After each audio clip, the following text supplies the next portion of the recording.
پاکستانی قوم کی تقدیر کے فیصلے ہو رہے ہیں، لیکن پاکستانی قوم کو نہیں پتا، نہ ہی پاکستانی قوم کو اعتماد میں لیا جا رہا ہے۔ اب اسرائیلی اخبار کا یہ دعویٰ سامنے آیا ہے کہ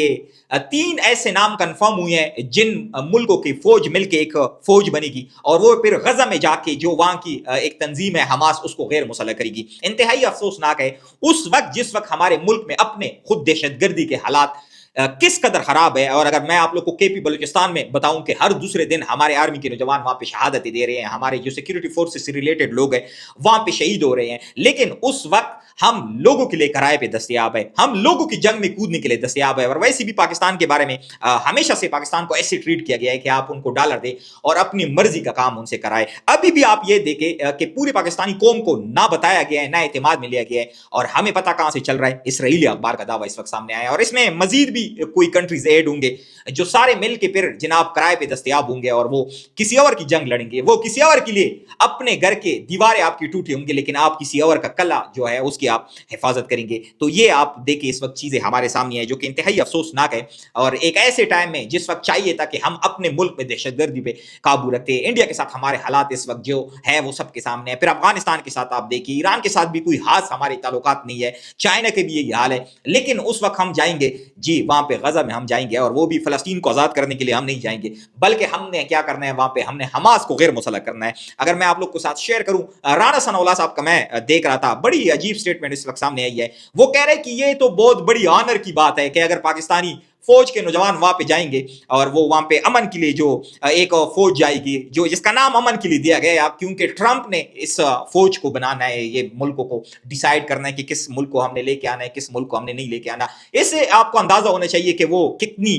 امن کے لیے جائیں گی، وہ برائے نام امن ہوگا، باقی اس کا امن کے ساتھ کوئی تعلق نہیں ہوگا۔ اور پھر ایک اور جو خبر اس وقت سامنے آئی ہے کہ ترکی کا نام جو ہے اس پر اسرائیل نے یہ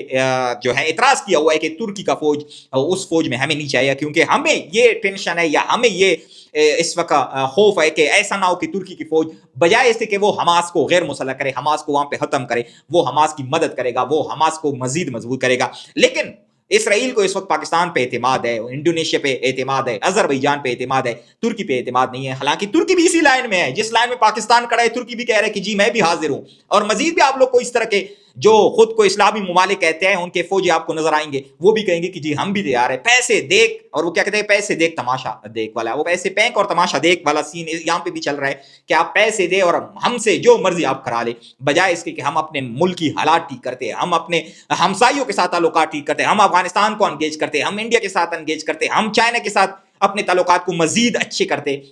مزید اس کو مضبوط کرتے۔ اس وقت ہم نے کیا کرنا ہے، اس وقت ہم نے یہاں سے جانا ہے اور وہاں پہ غزہ میں ہم نے اس فوج کا حصہ بننا ہے جو ٹرمپ اس کو بنا رہے، اور اسرائیل کو اس پہ اعتماد ہوگا کہ یہ ہمارے لیے لڑے گا، یہ حماس کو غیر مسلح کرے گا۔ کس لیے غیر مسلح کرے گا؟ کہ حماس دوبارہ سے اسرائیل پہ حملہ نہ کرے، یا اسرائیل کے خلاف جو وہ لڑ رہے ہیں وہ لڑنا چھوڑ دے اور وہ غیر مسلح ہو جائے۔ یہ اس وقت ہمارے ملک کا حال ہے، اور ایسے لوگ ہم پہ مسلط ہیں جن کا پاکستانی قوم کے ساتھ کوئی تعلق واسطہ نہیں ہے، نہ ہی پاکستانی قوم کو وہ پوچھتے ہیں، نہ ہی پاکستانی قوم کو وہ اعتماد میں لیتے۔ پاکستانی قوم کو تو چھوڑو، اس وقت جو فارم 47 کی پارلیمنٹ ہے ان کو اعتماد میں نہیں لیتے، تو پھر پاکستانی قوم تو بڑی دور کی بات ہے۔